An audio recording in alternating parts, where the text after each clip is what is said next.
जय श्री कृष्णा। राधे राधे दोस्तों। ओम नमो भगवते वासुदेवाय नमः। आप सभी को आषाढ़ पूर्णिमा और गुरु पूर्णिमा की हार्दिक शुभकामनाएं। आप सभी पर आपके गुरु और भगवान विष्णु का आशीर्वाद सदैव ही बना रहे। आज की वीडियो में आप सुनेंगे आषाढ़ पूर्णिमा की संपूर्ण व्रत कथा। आप सभी लोग हमारे साथ जुड़े रहिएगा और वीडियो को पूरा जरूर देखिएगा। आषाढ़ मास की पूर्णिमा आती है तब चंद्रमा की पूर्ण आभा जैसे आत्मा के सत्य का बोध कराती है। यह दिन न केवल गुरु पूर्णिमा के रूप में पूज्य है, बल्कि श्री हरि विष्णु की कृपा और सत्य मार्ग की खोज का भी पर्व है। इस दिन किए गए व्रत कथा और विशेषकर दीपदान का महत्व इतना गहरा है कि पूर्व जन्मों के पापों को भी यह हर लेता है।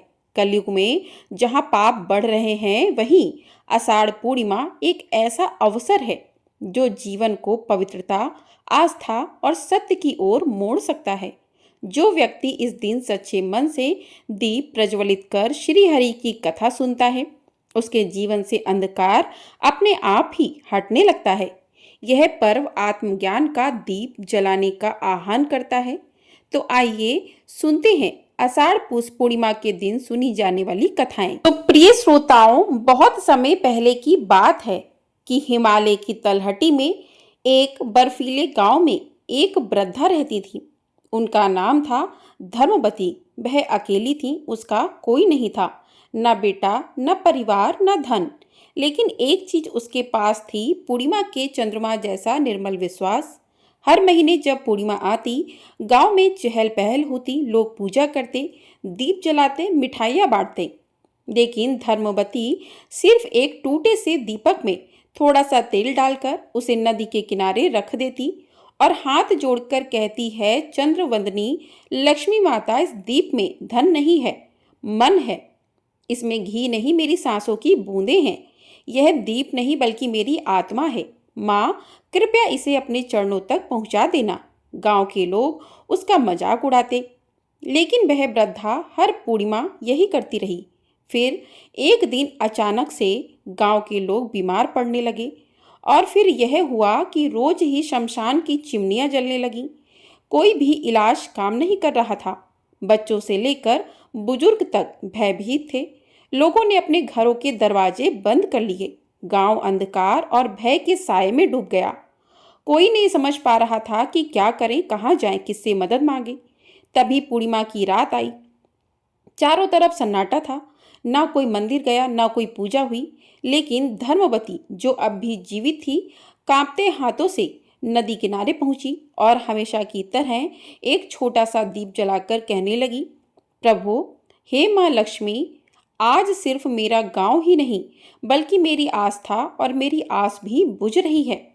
लेकिन यह अंतिम दीप आज आपके चरणों में अर्पित है। यदि आप चाहें तो इस गांव को बचा सकते हैं। और ऐसा कहकर उसने वह दीप जल में बहा दिया। और फिर तभी अचानक चमत्कार हुआ।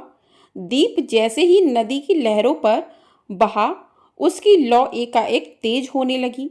धीरे धीरे वह दीप पूरे गांव को रोशन करने लगा, मानो कोई दिव्य प्रकाश फैल रहा हो।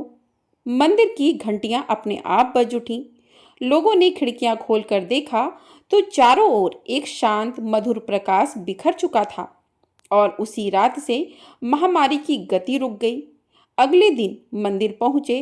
उन्होंने देखा मंदिर के भीतर उस वृद्धा का वही दीप अब भी जल रहा था, बिना बुझे। लेकिन धर्मवती अब इस संसार में नहीं थी। मंदिर में एक दिव्य बाणी गूंजी, जिसने पूर्णिमा की हर रात अपने आंसुओं और विश्वास से दीप जलाया, उसी की भक्ति ने इस गांव को बचाया। एक दीप से जो पुण्य फैला, वह हजारों यज्ञों से भी बड़ा था। इस प्रकार पूर्णिमा की रात जब हम दीप दान करते हैं, तो वह सिर्फ दीप नहीं बल्कि प्रभु से सीधा संवाद बन जाता है। जब कोई और रास्ता नहीं बचता, तब श्रद्धा का दीप रास्ता बनाता है। और सबसे बड़ी बात, भक्ति में ही सामर्थ्य है संपूर्ण सृष्टि को बदल देने की। कहते हैं कि व्यक्ति की भक्ति अगर सच्ची है तो भगवान स्वयं आ जाते हैं, खुद को रोक नहीं पाते। तो प्रेम से बोलिए माता लक्ष्मी की जय, भगवान विष्णु की जय। तो प्रिय श्रोताओं, अब हम सुनते हैं आषाढ़ पूर्णिमा की कथा। और आज के इस वीडियो के अंत में आप गजेंद्र मोक्ष की कथा भी सुनेंगे, इसलिए इन कथाओं को धैर्य के साथ पूरा सुनिएगा। द्वापर युग में एक समय की बात है, यशोदा जी ने श्री कृष्ण से कहा कि हे कृष्ण, तुम सारे संसार के उत्पन्न करता, पालन करता और उसके संहार करता हो। आज कोई ऐसा व्रत मुझसे कहो जिसके करने से मृत्यु लोक में स्त्रियों को विधवा होने का भय ना रहे और यह व्रत सभी मनुष्यों की मनोकामनाएं भी पूर्ण करने वाला हो। तब श्री कृष्ण कहने लगे, हे माता, आपने अति सुंदर प्रश्न किया है। मैं आपसे ऐसे ही व्रत को विस्तार पूर्वक कहता हूँ। सौभाग्य की प्राप्ति के लिए स्त्रियों को 32 पूर्णमासी का व्रत करना चाहिए। इस व्रत के करने से स्त्रियों को सौभाग्य संपत्ति मिलती है। यह व्रत अचल सौभाग्य देने वाला है और भगवान शिव के प्रति मनुष्य मात्र की भक्ति को बढ़ाने वाला है। तब यशोदा जी कहने लगी, हे कृष्ण, सबसे पहले इस व्रत को मृत्युलोक में किसने किया था? इसके विषय में भी मुझे विस्तार पूर्वक बताओ। तब श्री कृष्ण कहने लगे कि माते, इस भूमंडल पर एक अत्यंत प्रसिद्ध राजा चंद्रहास से पालित अनेक प्रकार के रत्नों से परिपूर्ण कार्तिका नाम की एक नगरी थी। वहां पर धनेश्वर नाम का एक ब्राह्मण था और उसकी पत्नी अति सुशीला रूपवती थी। दोनों ही उस नगरी में बड़े प्रेम से रहते थे। घर में धन धान्य आदि की कोई कमी नहीं थी, लेकिन उन्हें एक बड़ा दुख था कि उनके कोई संतान नहीं थी। इस दुख से वह अत्यंत दुखी रहा करते थे। एक समय एक बड़ा तपस्वी योगी उस नगरी में आया। वह योगी उस ब्राह्मण के घर को छोड़कर अन्य सभी घरों से भिक्षा लाकर भोजन किया करता था। एक दिन वह योगी रूपवती से भिक्षा ना लेकर किसी दूसरे घर से भिक्षा लेकर गंगा किनारे जाकर भिक्षा में मिले अन्न को प्रेम पूर्वक खा रहा था कि धनेश्वर ने योगी का यह सब कार्य किसी प्रकार से देख लिया। अपनी भिक्षा के अनादर से दुखी होकर धनेश्वर योगी से बोला कि महात्मन, आप सभी घरों से भिक्षा लेते हैं किंतु मेरे घर की भिक्षा कभी नहीं लेते, इसका क्या कारण है? तब योगी ने कहा कि निसंतान के घर की भीख पतितों के अन्न के समान होती है और जो पतितों का अन्न खाता है वह भी पतित हो जाता है। क्योंकि तुम निसंतान हो, इसलिए पतित हो जाने के भय से मैं तुम्हारे घर की भिक्षा नहीं लेता। धनेश्वर यह बात सुनकर अपने मन में बहुत दुखी हुआ और हाथ जोड़कर योगी के पैरों में गिर पड़ा और विनीत स्वर से कहने लगा, हे महात्मन, अगर ऐसा है तो आप ही मुझे पुत्र प्राप्ति का कोई उपाय बताइए। आप तो सब कुछ जानने वाले हैं, मुझ पर यह अवश्य ही कृपा कीजिए। धन की मेरे घर में कोई कमी नहीं, किंतु कोई पुत्र ना होने के कारण मैं अत्यंत दुखी हूँ। आप मेरे इस दुख को दूर करें। यह सुनकर योगी कहने लगे कि हे ब्राह्मण, तुम देवी चंडी की आराधना करो। फिर घर जाकर उसने अपनी पत्नी से सारा वृत्तांत कहा और खुद तपस्या करने के लिए वन में चला गया। वन में जाकर उसने देवी चंडी की उपासना की और उपवास किया। चंडी देवी ने 16वें दिन उसको स्वप्न में दर्शन दिए और कहा कि धनेश्वर, जा, तेरे पुत्र होगा, परंतु वह 16 वर्ष की आयु में ही मृत्यु को प्राप्त हो जाएगा। अगर तुम दोनों पतिप 32 पूर्णमासी का व्रत विधि पूर्वक करोगे तो वह दीर्घायु होगा। जितनी तुम्हारी सामर्थ्य हो आटे के उतने दिए बनाकर शिव जी का पूजन करना, किंतु पूर्णमासी को 32 की संख्या पूरी हो जानी चाहिए। प्रातः काल होने पर इस स्थान के पास ही तुम्हें एक आम का वृक्ष दिखाई देगा। उस पर चढ़कर तुम एक फल तोड़कर जल्दी अपने घर चले जाना और अपनी पत्नी से सारा वृत्तांत कहना। ऋतु स्नान के बाद वह स्वच्छ होकर श्री शंकर जी का ध्यान करके उस फल को खा लेगी। तब शंकर भगवान की कृपा से उसको गर्भ ठहर जाएगा। जब वह ब्राह्मण प्रातःकाल उठा तो उसने उस स्थान के पास ही आम का एक वृक्ष देखा जिस पर अत्यंत सुंदर आम का एक फल लगा हुआ था। ब्राह्मण ने उस आम के वृक्ष पर चढ़कर फल को तोड़ने का प्रयास किया, किंतु वृक्ष पर कई बार प्रयास करने पर भी वह नहीं चढ़ पाया। अब तो ब्राह्मण को बड़ी चिंता हुई। तब वह विघ्न विनाशक श्री गणेश जी की वंदना करने लगा कि हे दयानिधे, आप अपने भक्तों के विघ्नों का नाश करके उन्हें मंगल कार्यों को करने वाले, दुष्टों का नाश करने वाले, रिद्धि सिद्धि को देने वाले, आप मुझ पर कृपा करें। प्रभु, मुझे इतना बल दें कि मैं अपने मनोरथ को पूर्ण कर सकूं। इस प्रकार सच्चे मन से गणेश भगवान की प्रार्थना करने पर वह भगवान की कृपा से वृक्ष पर चढ़ गया। वृक्ष पर से फल तोड़कर उसने घर लाकर अपनी पत्नी को वह फल लाकर दे दिया और उसकी पत्नी ने अपने पति के कहे अनुसार उस फल को खा लिया और वह गर्भवती हो गई। देवी चंडी की असीम कृपा से उसे एक अत्यंत सुंदर पुत्र हुआ जिसका नाम उन्होंने देवीदास रखा। माता पिता के हर्ष और शोक के साथ वह बालक शुक्ल पक्ष के चंद्रमा की तरह अपने पिता के घर में बढ़ने लगा। देवी की कृपा से वह बालक बहुत ही सुंदर, सुशील और विद्या में बहुत निपुण हो गया। देवी की आज्ञा अनुसार उसकी माता ने 32 पूर्णमासी का व्रत रखना आरंभ कर दिया जिससे उसका पुत्र बड़ी आयु वाला हो जाए। 16 वर्ष लगते ही देवीदास के माता पिता को बड़ी चिंता हो गई कि कहीं उनके पुत्र की इस वर्ष मृत्यु न हो जाए। इसलिए उन्होंने अपने मन में विचार किया कि अगर यह दुर्घटना उनके सामने हो गई तो वे कैसे सहन कर सकेंगे। इसलिए उन्होंने देवीदास के मामा को बुलाया और कहा, हमारी इच्छा है कि देवीदास 1 वर्ष तक काशी में जाकर विद्या अध्ययन करे और उसको तुम अकेला कभी नहीं छोड़ना। इसलिए तुम साथ में जाओ और 1 वर्ष के बाद इसको वापस लौटा लाना। सारा प्रबंध करके उसके माता पिता ने काशी जाने के लिए देवीदास को एक घोड़े पर बिठाया और उसके मामा को उसके साथ कर दिया। किंतु बालक के अल्पायु होने की बात बालक को या उसके मामा को नहीं कही। धनेश्वर ने अपनी पत्नी के साथ मिलकर अपने पुत्र की मंगल कामना और दीर्घायु के लिए देवी भगवती की आराधना और पूर्णमासियों का व्रत आरंभ कर दिया। इस प्रकार बराबर 32 पूर्णमासी का व्रत पूरा किया। कुछ समय बीतने के बाद एक दिन वह दोनों मामा और भांजे रास्ते में रात बिताने के लिए किसी ग्राम में ठहरे हुए थे। उस दिन उस गांव में एक ब्राह्मण की अत्यंत सुंदर, सुशील, विदुषी और गुणवती कन्या का विवाह होने वाला था। इस धर्मशाला के अंदर वर और उसकी बारात ठहरी हुई थी। उसी धर्मशाला में देवीदास और उसके मामा भी ठहरे हुए थे। संयोगवश कन्या को तेल आदि चढ़ाकर मंडप आदि का कर्म किया गया तो लग्न के समय वर को धनुर्वात हो गया। वह हिलने डुलने और चलने में बिल्कुल असमर्थ हो गया। तब वर के पिता ने अपने परिवारजनों से परामर्श करके निश्चय किया कि यह देवीदास मेरे पुत्र जैसा ही सुंदर है, मैं इसके साथ ही लग्न करा दूं और बाद में विवाह के सभी कार्य मेरे पुत्र के साथ हो जाएंगे। ऐसा सोचकर देवीदास के मामा से जाकर वह बोला कि तुम थोड़ी देर के लिए अपने भांजे को हमें दे दो जिससे विवाह के लग्न का सारा कार्य सुचारू रूप से हो सके। तब उसका मामा कहने लगा कि जो कुछ भी मधुपर्क आदि कन्यादान के समय वर को मिले वह सब हमें दे दिया जाए तो मेरा भांजा इस बारात का दूल्हा बन जाएगा। यह बात वर के पिता ने स्वीकार कर ली और तब मामा ने अपना भांजा वर बनने को भेज दिया और उसके साथ विवाह के सभी कार्य रात में विधि पूर्वक संपन्न हो गए। पत्नी के साथ वह भोजन नहीं कर सका। दुखी मन से वह सोचने लगा कि ना जाने यह कैसी स्त्री होगी। वह एकांत में इसी सोच में पड़ा हुआ था कि उसकी आंखों में आंसू भी आ गए। तब उसकी पत्नी ने पूछा कि क्या बात है, आप इतने उदासीन और दुखी क्यों हो रहे हो। तब उसने वह सारी बातें जो वर के पिता और उसके मामा में हुई थी वधू को बता दी। तब वह वधू कहने लगी कि यह ब्रह्म विवाह के विपरीत कैसे हो सकता है। देव, ब्राह्मण और अग्नि के सामने मैंने आपको ही अपना पति बनाया है, इसलिए आप ही मेरे पति हैं। मैं आपकी ही पत्नी रहूंगी, किसी अन्य की बिल्कुल नहीं। तब देवीदास ने कहा कि ऐसा मत करो क्योंकि मेरी आयु बहुत थोड़ी है। मेरे मरने के बाद तुम्हारी क्या गति होगी इस बात को अच्छी तरह सोच लो। परंतु वह वधू दृढ़ विचार वाली थी। बोली कि जो आपकी गति होगी वह मेरी भी होगी।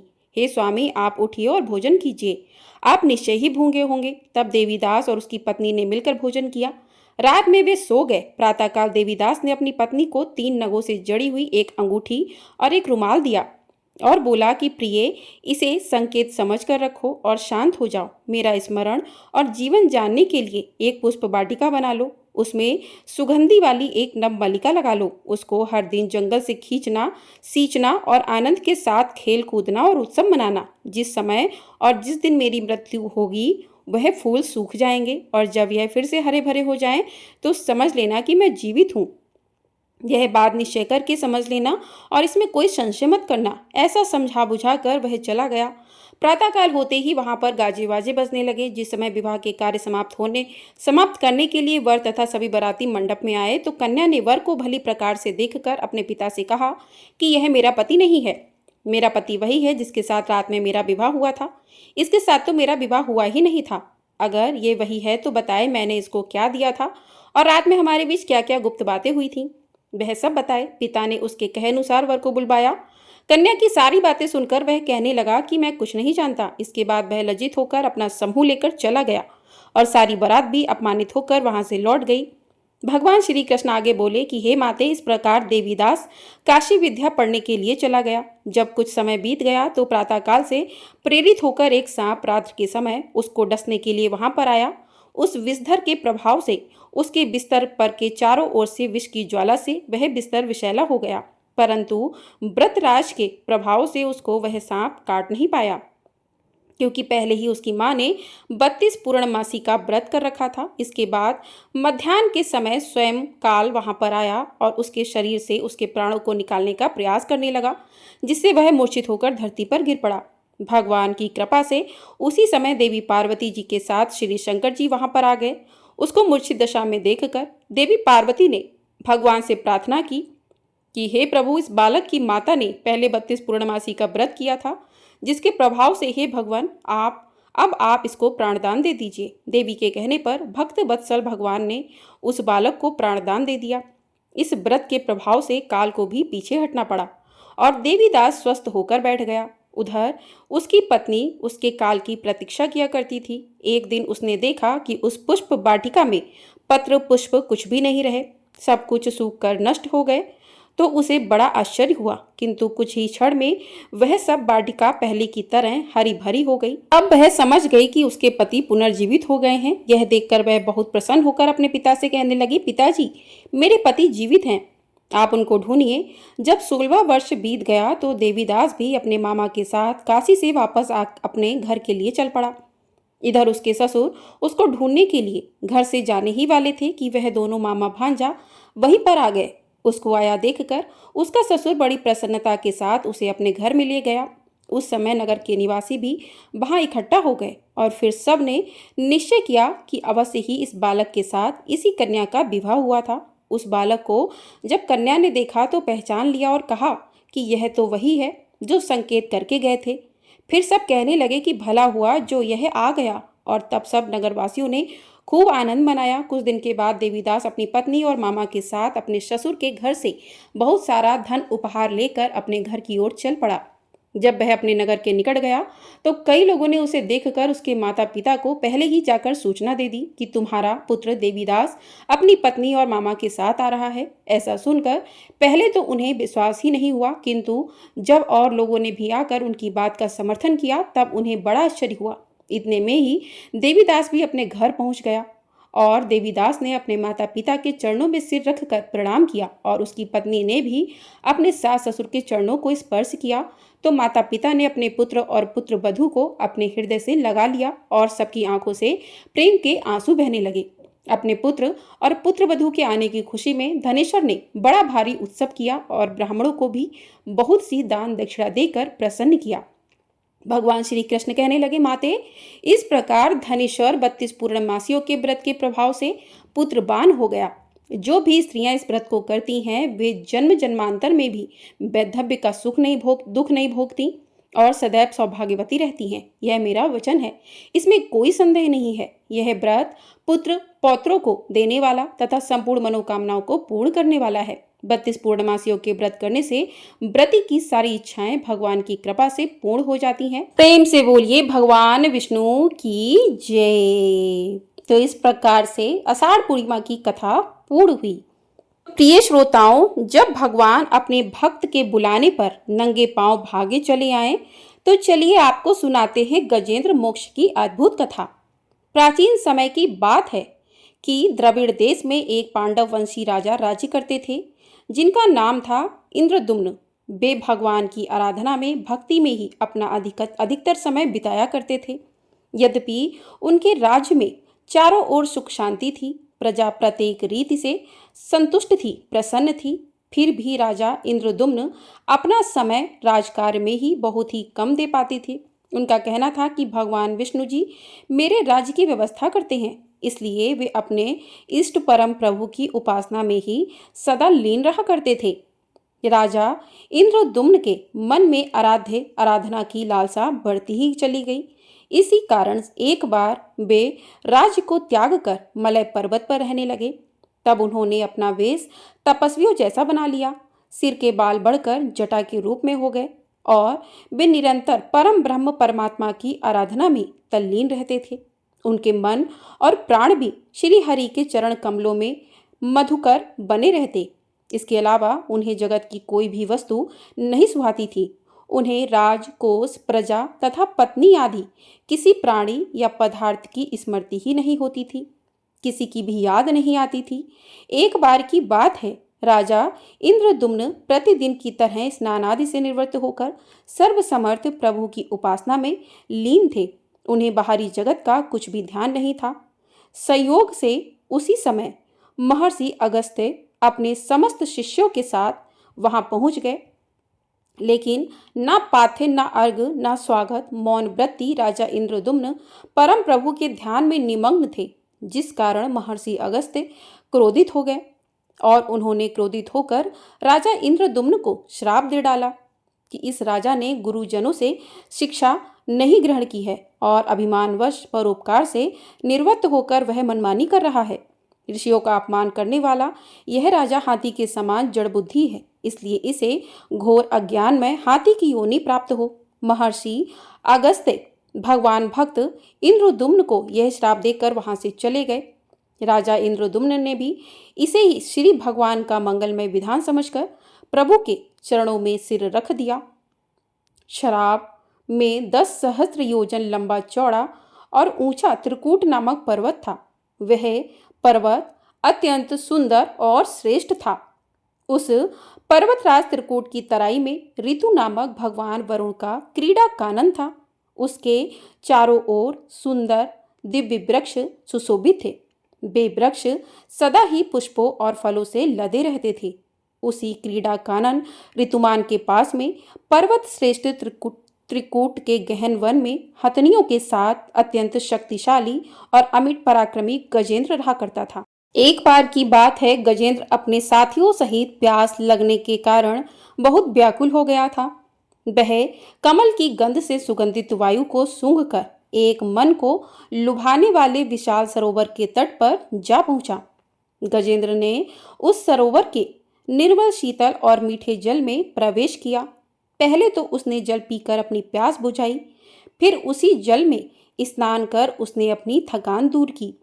इसके बाद उसने जल क्रीड़ा आरंभ कर दी। वह अपनी सूंड में जल भरकर उसकी फुहारों से हथनियों को स्नान कराने लगा। तभी अचानक गजेंद्र ने सूंड उठाकर चिल्लाना शुरू कर दिया। पता नहीं किधर से एक मगर ने आकर उस गजेंद्र का पैर पकड़ लिया था। गजेंद्र ने अपना पैर छुड़ाने के लिए अपनी पूरी ताकत लगा दी, लेकिन उसका वश नहीं चला। मगर के मुंह से उसका पैर नहीं छूट पाया। अपने स्वामी गजेंद्र को ग्रहग्रस्त देखकर हथनियां, कलभ और अन्य जो गज वहां पर थे वह सभी व्याकुल हो गए। वे सूंड उठाकर सिंघाड़ने और गजेंद्र को बचाने के लिए सरोवर के भीतर बाहर दौड़ने लगे। उन्होंने पूरा प्रयास किया, लेकिन सफल नहीं हो पाए। वस्तुतः महर्षि अगस्त्य के श्राप से राजा इंद्रद्युम्न ही गजेंद्र हो गए थे और गंधर्व श्रेष्ठ हूँ महर्षि देवल के श्राप से ग्रह हो गए थे। वे भी अत्यंत पराक्रमी थे। दोनों के बीच इस प्रकार संघर्ष चलता रहा। गजेंद्र खुद को बाहर खींचता और वह मगर गजेंद्र को भीतर खींचता। सरोवर का निर्मल जल उनकी खींचातानी से गंदला हो गया। कमल दल शत विक्षत हो गए। जल के अंदर रहने वाले जल जंतु व्याकुल हो उठे। गजेंद्र और ग्रह का यह संघर्ष 1 सहस्त्र वर्ष तक चलता रहा। वे दोनों जीवित ही रहे। यह दृश्य देखकर देवक चकित हो गए।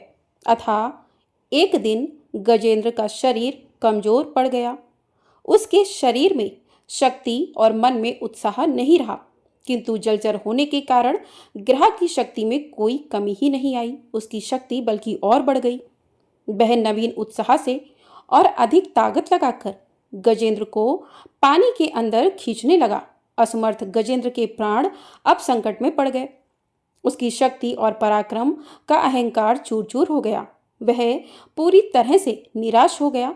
किंतु पूर्व जन्म की निरंतर भगवत आराधना के फलस्वरूप उसे भगवान की स्मृति हो आई।